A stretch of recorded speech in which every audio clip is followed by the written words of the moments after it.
Hello दोस्तों, कैसे हो। आज स्टार्ट करने जा रहे हैं ग्रुप 16। ग्रुप 16 में कौन कौन होता है भाई? और स्टाइल से टी पो, यानी कि ऑक्सीजन, सल्फर, सेलेनियम,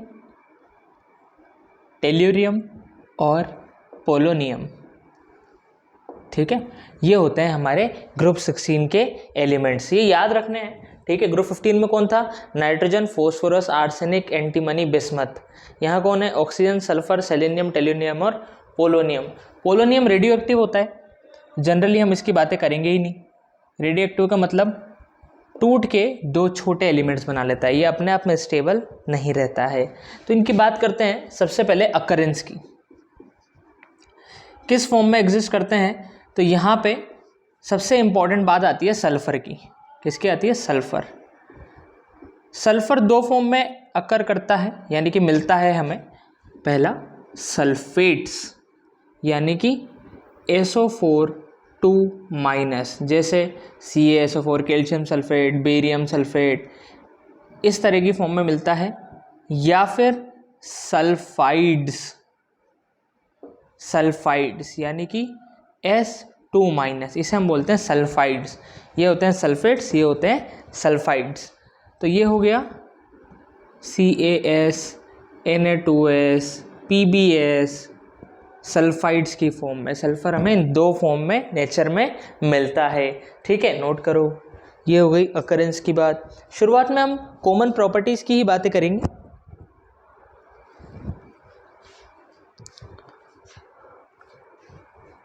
अब आते हैं इलेक्ट्रॉनिक कॉन्फ़िगरेशन पे। इलेक्ट्रॉनिक कॉन्फ़िगरेशन तो क्या होगी भाई इनकी इलेक्ट्रॉनिक कॉन्फ़िगरेशन? इनकी वैलेंशियल इलेक्ट्रॉनिक कॉन्फ़िगरेशन होगी, क्या होगी? Valential electronic configuration of group 16 elements क्या होगी? देखो, ऑक्सीजन 1s2 2s2 2p4, 8 होता है एटॉमिक नंबर। सल्फर का 16, तो 1s2 2s2 2p6 3s2 3p4। तो नज़र आ रहा है 2s2 2p4 3s2 3p4 4s2 4p4। तो इनकी वैलेंस, आखिरी शेल की इलेक्ट्रॉनिक कॉन्फ़िगरेशन क्या होती है? ns2 np4, ns2 np4। Clear है बात? सिंपल सिंपल सी बातें हैं, नोट कर लो।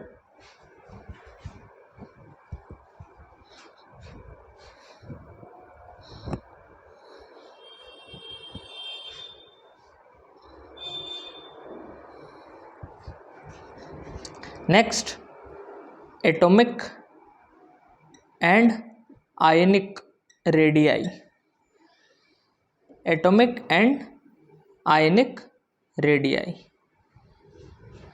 डाउन द ग्रुप जाने पे क्या होगा? साइज का। एटॉमिक आयनिक रेडियाई की भाई बात काहे में करते हैं? साइज में। डाउन द ग्रुप जाने पे साइज बढ़ती है, सिंपल। ठीक है, on moving down the group atomic and ionic radii increase.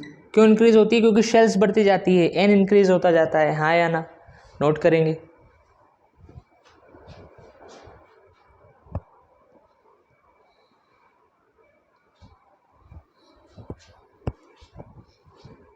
Next पे आ जाते हैं हम, आयोनाइजेशन एंथैल्पी। आयोनाइजेशन एंथैल्पी का क्या होता है down the group? Down the group जैसे जैसे हम मूव करेंगे, आयनाइजेशन एंथैल्पी कम होती जाती है। क्या होती जाती है? कम होती जाती है। क्यों? क्योंकि साइज बढ़ रही है। हाँ या ना? साइज बढ़ती है तो इलेक्ट्रॉन को निकालना आसान है, इलेक्ट्रॉन न्यूक्लियस से दूर है, इजीली निकाल लेंगे। तो डाउन द ग्रुप जाने पे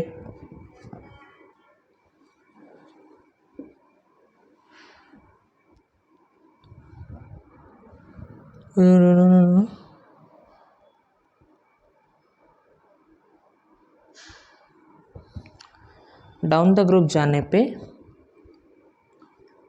साइज बढ़ती है, इसलिए आयनाइजेशन एंथैल्पी कम होती है। सिंपल सिंपल सी बातें हैं। अच्छा, लेकिन हमें ये पता था कि जैसे ये हो गया ग्रुप 15, न्यूजीलैंड, पाकिस्तान, ऑस्ट्रेलिया, सब। ये हो गया ग्रुप 16। और स्टाइल से टी प, ठीक है। अब हमें ये पता था कि डाउन द ग्रुप जाने पे आयनाइजेशन एंथैल्पी कम हो रही है, तो लेफ्ट टू राइट जाने पे आयनाइजेशन एंथैल्पी बढ़ेगी। लेकिन इसका मतलब ग्रुप 16 वालों के आयनाइजेशन एंथैल्पी ज़्यादा होनी चाहिए थी ग्रुप 15 वालों से, लेकिन ऐसा नहीं हुआ। ग्रुप 15 वालों की ज़्यादा होती है एज़ कम्पेयर टू ग्रुप 16। तो इसे क्वेश्चन के फॉर्म में लिखेंगे हम, इतना नोट कर लो, फिर मैं रेस करूँगा। क्वेश्चन के फॉर्म में लिखेंगे कि होनी तो चाहिए थी ग्रुप 16 वालों के आयनाइजेशन एंथैल्पी ज़्यादा, पर हुई किसकी? ग्रुप 15 वालों की।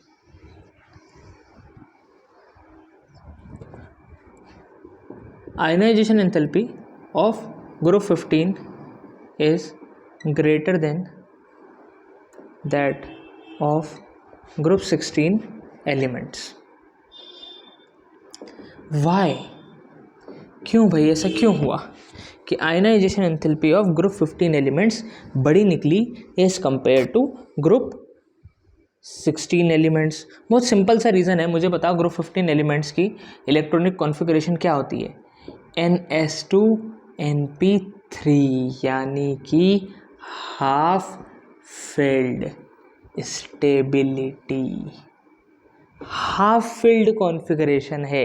हाफ फिल्ड है तो वो स्टेबल है, वो स्टेबल है तो जैसे ही तुम इलेक्ट्रॉन निकालने जाओगे बोलेगा भैया मैं तो स्टेबल हूँ, मेरे साथ क्यों छेड़खानी कर रहे हो, तो वो रेजिस्ट करेगा, तो एनर्जी ज़्यादा लगेगी, इसलिए ग्रुप 15 वालों की ज़्यादा होती है। ग्रुप 16 में NP4, उसमें से एक इलेक्ट्रॉन निकालने जाओगे कि वो बोलेगा हाँ ले जाओ, मैं हाफ फील्ड स्टेबल हो जाऊंगा। हाँ या ना? बात समझ में आई? तो क्या लिखेंगे? It is because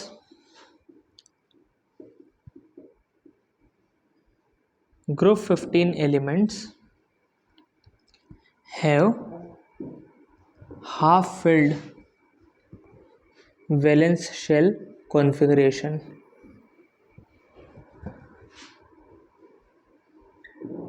which is stable, जो कि क्या है? stable, hence higher energy is required to remove the electron, required to remove the electron। समझ में आई होगी बात, हाँ या ना? तो नोट करो,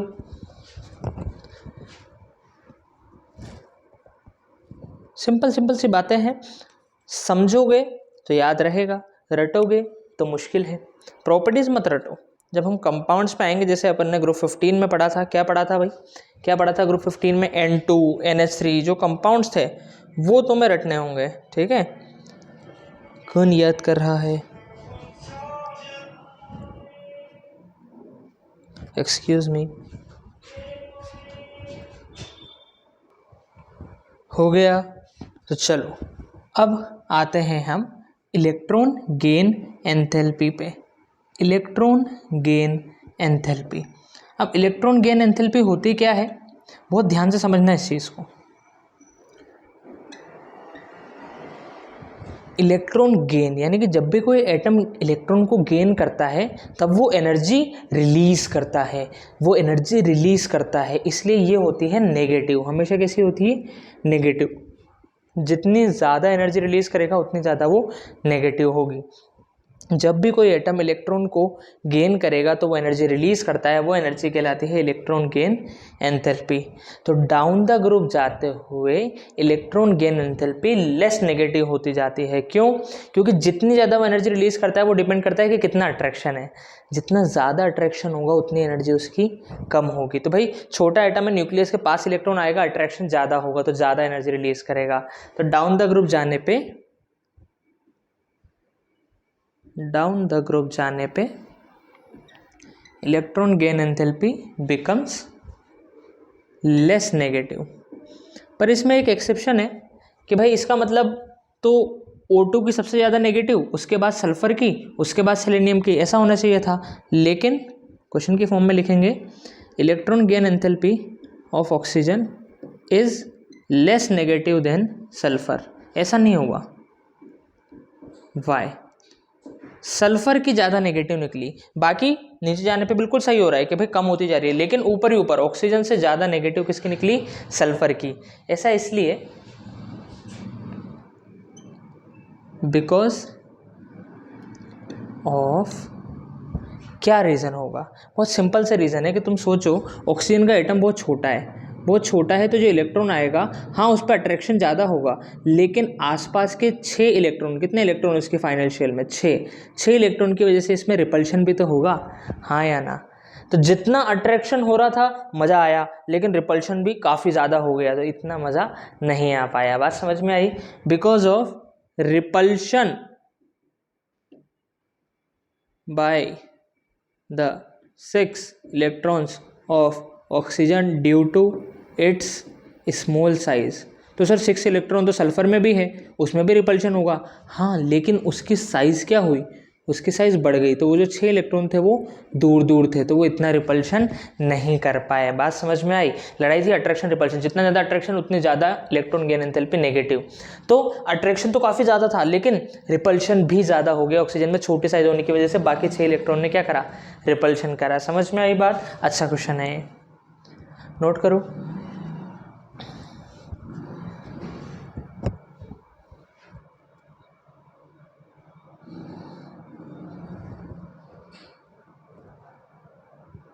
हो गया?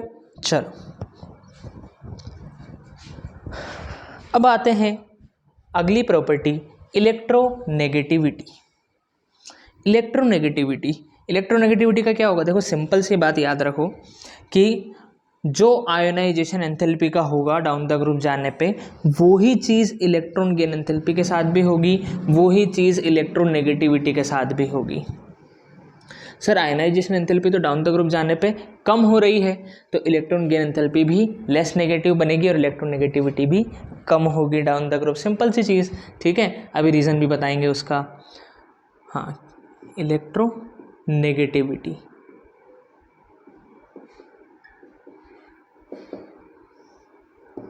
On moving down the group जाने पे इलेक्ट्रोनेगेटिविटी कम होती है। देखो आयनाइजेशन एंथैल्पी भी कम हो रही थी, ट्रिक है ये, ट्रिक कि जो आयनाइजेशन एंथैल्पी के साथ होगा वही इलेक्ट्रोनेगेटिविटी के साथ होगा, तो इलेक्ट्रोनेगेटिविटी भी कम होती है। रीज़न? क्योंकि साइज़ कम होती जाती है,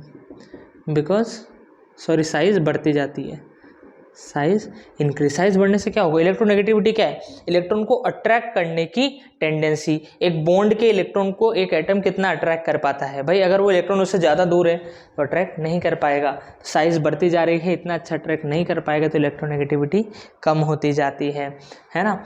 लेकिन इसीलिए एक खास बात यहाँ पे क्या है कि मैंने तुम्हें बताया था, याद हो तो, फोन मतलब फ्लोरीन, ऑक्सीजन, नाइट्रोजन, इन तीनों की सबसे ज़्यादा इलेक्ट्रोनेगेटिविटी होती है। फोन, कैलिबर, fluorine, oxygen, nitrogen, chlorine, bromine, हाँ या ना? तो इस ऑर्डर में सबसे ज़्यादा इलेक्ट्रोनेगेटिव फ्लोरीन, फिर ऑक्सीजन, फिर नाइट्रोजन, फिर क्लोरीन, फिर ब्रोमीन। तो ऑक्सीजन जो होता है is the second highest electronegative element. Oxygen is the second highest electronegative element, ये याद रखनी है, ठीक है? इसके बाद आ जाते हैं मेल्टिंग एंड बॉइलिंग पॉइंट पे। Melting and boiling point note करो, फिर इसमें बहुत इंपॉर्टेंट क्वेश्चन है, अभी तक का सबसे इंपॉर्टेंट क्वेश्चन देखेंगे हम।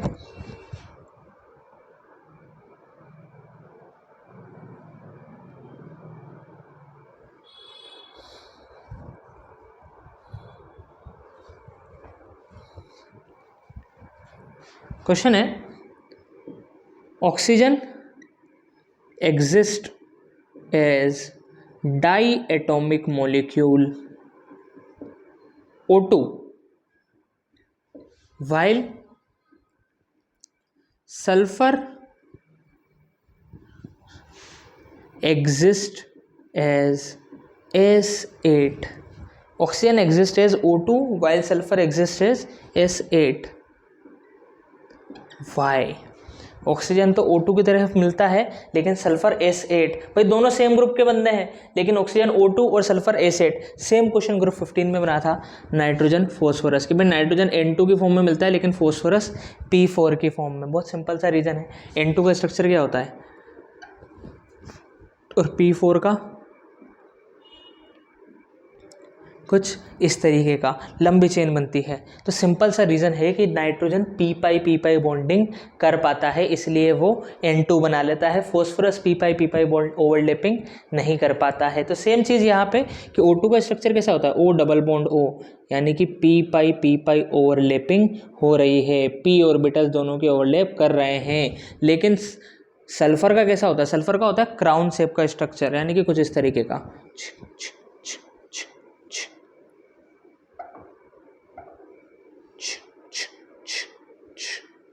ऐसा। यानी कि यहाँ पे तुम बिठा दो सारे के सारे सल्फर, ये सल्फर 2 3 4 5 6 7 और 8, ये होता है S8 मॉलिक्यूल। किस शेप का होता है, क्राउन शेप का होता है। तो क्या रीज़न है कि भाई oxygen exist is O2 while sulphur is acid, because oxygen is able to form p pi overlapping while sulphur does not, ठीक है ना, बिकॉज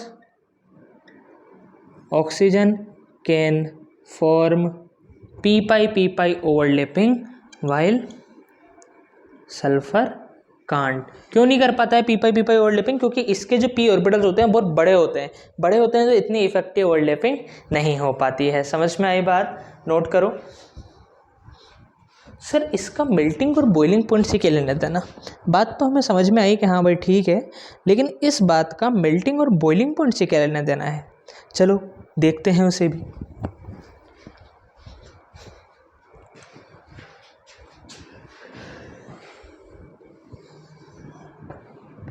क्वेश्चन है very important, very important.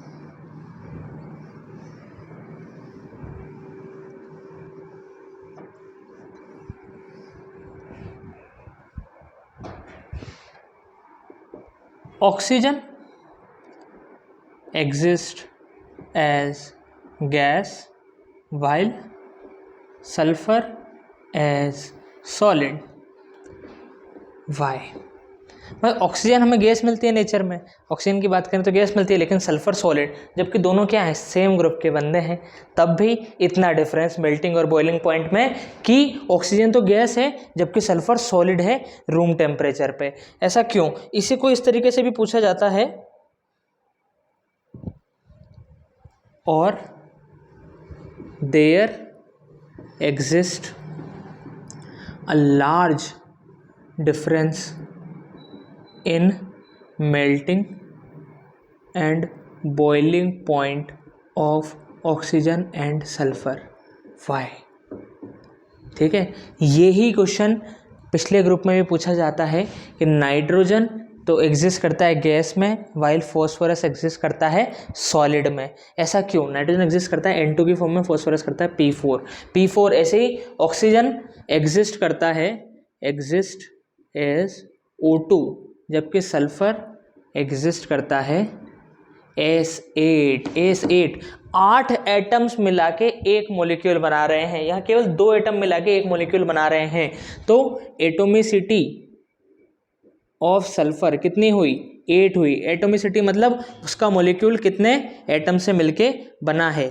Atomicity of oxygen कितनी हुई, 2 हुई। तो जितनी ज़्यादा एटोमिसिटी होगी, 8 एटम्स मिला के एक मॉलिक्यूल बना रहे हैं, तो फिर मॉलिक्यूल्स के बीच में इंटरेक्शन ज़्यादा होगा कि नहीं होगा, बिल्कुल होगा। तो हम लिखेंगे because sulphur has higher atomicity, hence higher van der Waals forces. भाई मॉलिक्यूल जितना बड़ा होगा, जितना ज़्यादा उसमें मास होगा, उतना ज़्यादा उनके बीच में वैंडर वॉल बॉन्डिंग होगी बिटवीन देम। बात समझ में आई, ठीक है, नोट करो। कुछ भी डाउट है तो बताना है, एकदम क्लियर करना है।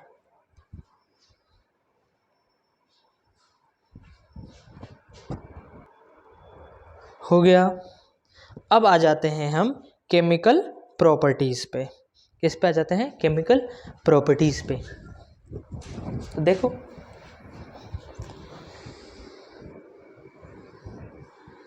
केमिकल प्रॉपर्टीज़ में हमने ग्रुप 15 में किसकी बात की थी, देखो मैं बार बार वही बात बोल रहा हूँ कि ग्रुप 15 को दिमाग में रख के ग्रुप 16 पढ़ना है। बार बार चीज़ें कंपेयर करो कि यार ग्रुप 15 में आयनाइजेशन एंथैल्पी का क्या हुआ था, ग्रुप 16 में क्या हुआ था, वहाँ कैसे क्वेश्चंस बने थे, यहाँ कैसे क्वेश्चन बन रहे हैं, क्योंकि चीज़ें रिपीट होगी। तुम्हें नज़र भी आ रहा है रिपीट हो रही है चीज़ें। तो अगर तुम्हें ग्रुप 15 अच्छे से पता होगा तो ग्रुप 16 में टाइम नहीं लगेगा, लेकिन ग्रुप 15 नहीं पता है तो तुम्हें ग्रुप 16 भी नया नया लगेगा कि यार क्या चल रहा है, और डबल मेहनत करनी पड़ेगी।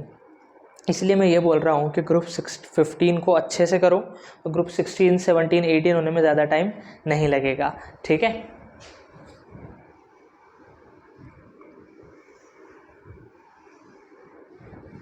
अब आ जाते हैं हम केमिकल प्रॉपर्टीज़ पे।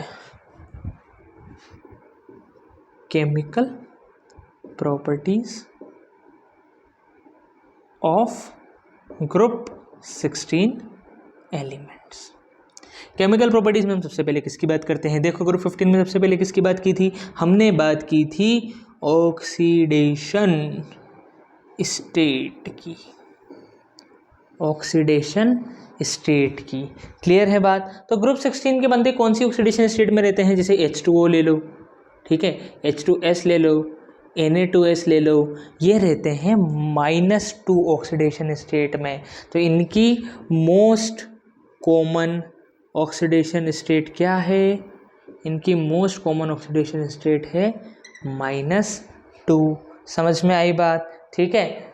और पॉजिटिव ऑक्सीडेशन स्टेट की हम बात करें तो वो ये क्या क्या दिखाते हैं? पॉजिटिव ऑक्सीडेशन स्टेट कौन कौन से दिखा सकते हैं भाई? ये दिखाते हैं +4 एंड +6। +4 जैसे एक एग्जांपल ले लो, SF4 हो गया, ठीक है, SO2 हो गया, ऐसे ही +6 SF6 हो गया, ठीक है, H2SO4 हो गया। इसमें सल्फर की ऑक्सीडेशन स्टेट क्या है? +6। अब ऑक्सीडेशन स्टेट का मतलब भी समझ लो अगर तुम्हें नहीं पता है तो। देखो ऑक्सीडेशन स्टेट है कि उस एटम पे कितना चार्ज होगा अगर ये कंपाउंड आयनिक होता तो। मतलब समझो, जैसे फ्लोरीन, फ्लोरीन कौन सा है? ग्रुप 17 का बंदा है। तो ऑक्सीडेशन स्टेट निकालने का तरीका होता है, सबसे पहले सबसे ज़्यादा इलेक्ट्रोनेगेटिव एलिमेंट को ढूंढो। किसको ढूंढो? सबसे ज़्यादा इलेक्ट्रोनेगेटिव एलिमेंट। तो सल्फर और फ्लोरीन में से कौन है ज़्यादा इलेक्ट्रोनेगेटिव एलिमेंट? सल्फर और फ्लोरीन में से कौन है ज़्यादा इलेक्ट्रोनेगेटिव? फ्लोरीन। तो उसके ग्रुप के हिसाब से ऑक्सीडेशन स्टेट होगी। जो इलेक्ट्रोनेगेटिव एलिमेंट होगा उसके ग्रुप के अकॉर्डिंग ऑक्सीडेशन स्टेट होगी। तो फ्लोरीन है ग्रुप 17। ग्रुप 17 वालों की होती है -1, जैसे ग्रुप 15 की होती है -3, ग्रुप 16 की -2, ग्रुप 17 हैलोजेंस की -1। तो फ्लोरीन की ऑक्सीडेशन स्टेट होगी -1। अब बाकी की हम निकालते हैं। हमने मान ली X। तो देखो किस तरीके से निकालते हैं, कितने सल्फर है? एक ही है तो X। फ्लोरीन कितना है? 4। तो ये हो जाएगा +4 इंटू इसकी ऑक्सीडेशन स्टेट, और टोटल कुछ चार्ज आ रहा है क्या? नहीं आ रहा है, =0। तो ये हो गया X - 4 =0। तो X की वैल्यू आ गई +4, यानी कि सल्फर की ऑक्सीडेशन स्टेट SF4 में क्या है? +4। SO2 में निकाल के देखते हैं। वापस से सबसे पहले ये पता लगाओ कि इन दोनों में से ज़्यादा इलेक्ट्रोनेगेटिव कौन? Sir oxygen. Fluorine, oxygen, nitrogen तो सबसे ज़्यादा होते हैं, तो ऑक्सीजन ज़्यादा इलेक्ट्रोनेगेटिव है। ऑक्सीजन ज़्यादा इलेक्ट्रोनेगेटिव है तो इसकी मोस्ट कॉमन ऑक्सीडेशन स्टेट क्या होती है? नेगेटिव वाली, -2। -2 होती है तो ऑक्सीजन की होगी -2, सल्फर की मान ली हमने X। तो ये हो गया, एक सल्फर है X, -2 है तो प्लस कितना ऑक्सीजन है? 2 इंटू -2 =0। तो X - 4 =0। तो सल्फर की क्या ऑक्सीडेशन स्टेट आई? +4। ऐसे ही तुम इसमें कैलकुलेट करो तो हाइड्रोजन की हमेशा क्या होती है? +1। हाइड्रोजन की क्या होती है? +1। तो 2 हाइड्रोजन है तो +2, सल्फर की मान ली हमने X, और ऑक्सीजन की कितनी हो जाएगी? -2 =0। तो 2 + X - 8 =0। तो X क्या आ जाएगा? +6। ऑक्सीडेशन स्टेट कैलकुलेट करना आया, ठीक है। तो नेगेटिव में सबसे कॉमन क्या है? -2, और पॉजिटिव में क्या है? +4 और +6। डाउन द ग्रुप जाते हैं तो +4 की टेंडेंसी बढ़ती है, 2 से कम हो जाती है ऑक्सीडेशन स्टेट। क्यों होती है? इनर्ट पेयर इफेक्ट पढ़ा था हमने, जाके देखना। सेम कहानी ग्रुप 15 में होती है, वो दिखाते हैं +5 और +3, तो डाउन द ग्रुप जाने पे +3 की टेंडेंसी इंक्रीज हो जाती है, +5 की decrease because of inert pair effect. तो नोट डाल के ये बात लिखेंगे, ठीक है। ये चीज़ भी कहीं साइड में लिख लेना अगर तुम्हें ऑक्सीडेशन स्टेट कैलकुलेट करनी नहीं आती है, बहुत इंपॉर्टेंट है ऑक्सीडेशन स्टेट कैलकुलेट करना।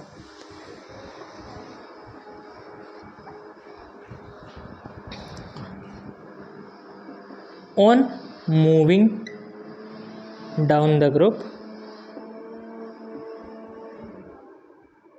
tendency to show